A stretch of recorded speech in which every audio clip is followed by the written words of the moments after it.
Hi friends, welcome back to my channel. तो आज के इस वीडियो में हम देखने वाले हैं नर्सरी का अपडेटेड सिलेबस 2021 एंड 22 के बारे में।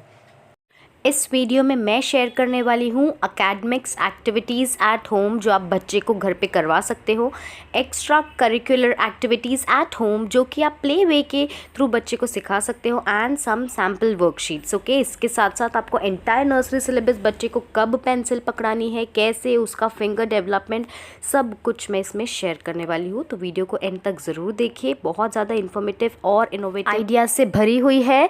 तो चैनल को सब्सक्राइब कर दीजिए। तो चलिए वीडियो को जल्दी से स्टार्ट करते हैं। तो नर्सरी क्लास में बच्चों को सबसे पहले तो राइम्स सिखाए जाते हैं, जैसे कि twinkle twinkle, Johnny Johnny, Humpty Dumpty, teddy bear, Jack and Jill, Mary had a little lamp, hot cross bands, pussy cat and so on. ये सारे राइम्स से उनके स्पीकिंग स्किल्स, उनके वोकल्स और वोकैबुलरीज डेवलप होते हैं। उसके बाद उन्हें प्री राइटिंग स्किल्स डेवलपमेंट की एक्टिविटीज़ करवाई जाती है। यानी कि जैसे ही बच्चा नर्सरी में जाता है तो डे 1 से उसे ऐसी एक्टिविटीज़ में एंगेज कर दिया जाता है जिससे कि उसका फाइन मोटर स्किल्स डेवलप हो जाए, यानी कि फिंगर मसल्स। यानी जब भी वो पेंसिल पकड़ेगा तो उसे पेंसिल पकड़ने में बिल्कुल प्रॉब्लम नहीं आएगी। तो ऐसी सारी एक्टिविटीज़ से बच्चों के फिंगर टिप्स पे प्रेशर पड़ता है जिससे कि उसकी फाइन मोटर स्किल्स डेवलप होती है। क्योंकि जो 3 फिंगर्स का यूज़ करके बच्चा ये सारी एक्टिविटीज़ करता है, वही 3 फिंगर्स का यूज़ करके वो पेंसिल पकड़ना भी सीख जाता है। तो ये सारी एक्टिविटीज़ आपको डेली बेसिस पे करवाना है। आप कोई भी एक एक्टिविटी चूज़ कीजिए दिन की और बच्चे को 10 to 15 मिनट्स के लिए उसमें एंगेज कर दीजिए। फिर जैसे ही आपको लगता है कि आपके बच्चे की थोड़ी फिंगर मसल्स डेवलप हो गई है और अब वो क्रेयॉन वगैरह पकड़ सकता है अच्छे से, तो आप बच्चे को एक मोटा मार्कर या क्रेयॉन दे सकते हो एक ब्लैंक पेपर के साथ, और अलाउ कीजिए उसको स्क्रिबल करने के लिए।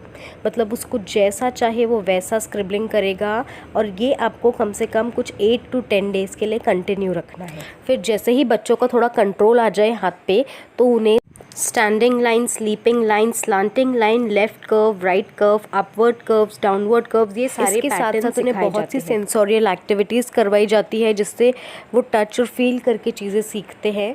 फिर लास्ट में आता है वर्कशीट्स का नंबर, जहाँ पे बच्चा सेम पैटर्न्स को ट्रेस करना सीखता है। इंग्लिश में उन्हें capital letter A to Z करवाया जाता है ओरल एंड रिटन में। साथ ही साथ में उनको कुछ ऐसी ट्रेसिंग वर्कशीट्स करवाई जाती है जिसमें बच्चा पहले लेटर ट्रेस करना सीखता है बड़े साइज़ में, और फिर ग्रेजुअली जब उससे कॉन्सेप्ट क्लियर हो जाए तो वो धीरे धीरे छोटा लिखता है। नर्सरी के वर्कशीट्स में बच्चों के लिए मल्टीपल पिक्चर्स होते हैं सेम लेटर के साथ में। इससे क्या होता है कि बच्चा को रिलेशन सीखता है लेटर और पिक्चर का।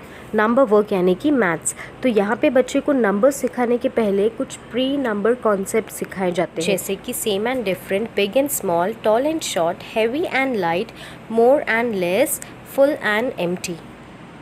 आप यहाँ पे कुछ सैम्पल वर्कशीट्स देख सकते हो, जैसे बिग एंड स्मॉल बच्चे को बिग ऑब्जेक्ट पे टिक करने बोलते हैं, कभी स्मॉल ऑब्जेक्ट पे टिक करने के लिए कहते हैं, कभी सर्कल करने के लिए, ऐसे एक्सरसाइज होते हैं। सेम एंड डिफरेंट में भी उन्हें सेम चीज़ों का कंपैरिजन दिखाया जाता है और उन्हें डिफरेंट चीज़ों का भी कंपैरिजन दिखाया जाता है। फिर नंबर्स में बच्चों को साल भर में 0 to 20 तक सिखाए जाते हैं। ओरल एंड रिटन कुछ स्कूलों में 10 तक ही होता है और कुछ स्कूल्स में 20 तक हो जाते हैं। ट्रेसिंग में भी 1 to 20 तक हो जाता है। कुछ स्कूल्स में सिर्फ 10 तक होता है, कुछ स्कूल्स में 20 तक हो जाता है। तो 0 to 10 तक दिवाली के पहले और 11 से 20 तक दिवाली के बाद कवर किया जाता है। ट्रेसिंग के टाइम पे बच्चों को वो नंबर पहले सिखाए जाते हैं जो सिर्फ स्टैंडिंग और स्लीपिंग लाइन से बने हों, जैसे कि 1, 4, 7। उसके बाद में वो नंबर सिखाए जाते हैं जो कर्व से बनते हैं, जैसे 2, 3, 5, 6। फिर बच्चों को नंबर वैल्यू सिखाई जाती है 0 to 5 दिवाली के पहले एंड 6 to 10 दिवाली के बाद। वैल्यू सिखाने के लिए उन्हें बहुत सी वर्कशीट्स करवाई जाती है, जैसे कि cut and count, count and match, count and colour, count and draw. उसके बाद शेप्स में उन्हें circle, square, triangle and rectangle, ये 4 शेप्स इंट्रोड्यूस करवाए जाते हैं। शेप्स का पहले आइडेंटिफिकेशन सिखाया जाता है, फिर ट्रेसिंग के थ्रू बच्चा शेप को ड्रॉ करना सीखता है और उसके बाद उसको मैजिक ड्राइंग में कन्वर्ट कर सकता है। फिर कलर्स की बात करें तो बच्चों को बेसिक कलर्स सिखाए जाते हैं, सबसे पहले red, yellow, green and blue. उसके बाद में सेकेंडरी कलर्स सिखाते हैं black, white, pink and blue.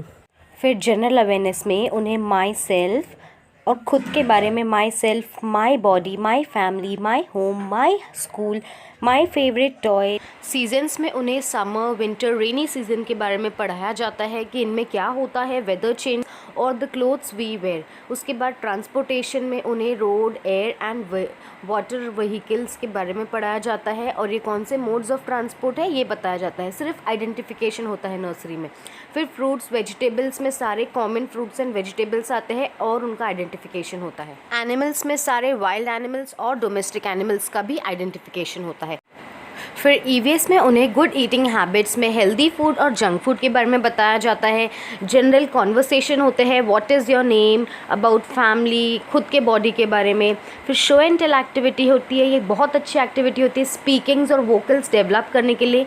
यहाँ पे बच्चे को कोई भी एक ऑब्जेक्ट दिया जाता है और बच्चे को उस ऑब्जेक्ट के बारे में 1 और 2 लाइन्स बोलनी पड़ती है। फिर आर्ट एंड क्राफ्ट में उन्हें tracing worksheets, colouring worksheets, डैबिंग and stamping activities करवाई जाती है। ये सारी एक्टिविटीज़ नर्सरी के एज ग्रुप के लिए बहुत ज़्यादा बेनिफिशियल होती है क्योंकि इससे उनके पेंसिल स्किल्स यानी कि उंगलियों का डेवलपमेंट होता है जो कि पेंसिल पकड़ने के बहुत काम आता है। आई हैंड कोऑर्डिनेशन इंप्रूव होता है, कंसंट्रेशन इंप्रूव होता है। तो ये सारी एक्टिविटीज़ आपने ज़रूर करवानी है। फिर आता है सेंटेंस स्ट्रक्चर। यहाँ पे बच्चों को सिंपल स्पीकिंग स्किल्स डेवलप करने के लिए सिंपल सेंटेंसेस सिखाए जाते हैं, जैसे I am a girl, I am a boy. Hindi में उन्हें सिर्फ स्वर पढ़ाया जाता है अ से आह तक के।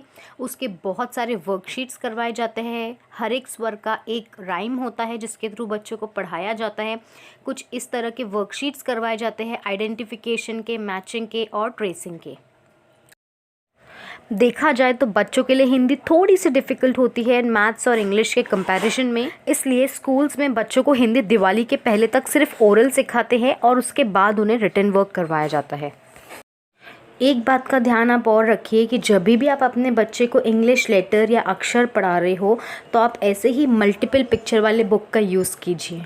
तो आज के लिए बस इतना ही। अगर आपको इस सिलेबस का मंथ वाइज डिवीजन चाहिए तो मुझे कमेंट सेक्शन में ज़रूर लिख के बताइए और साथ ही मेरे चैनल पेरेंट्स को ज़रूर सब्सक्राइब कीजिए for more such educational videos.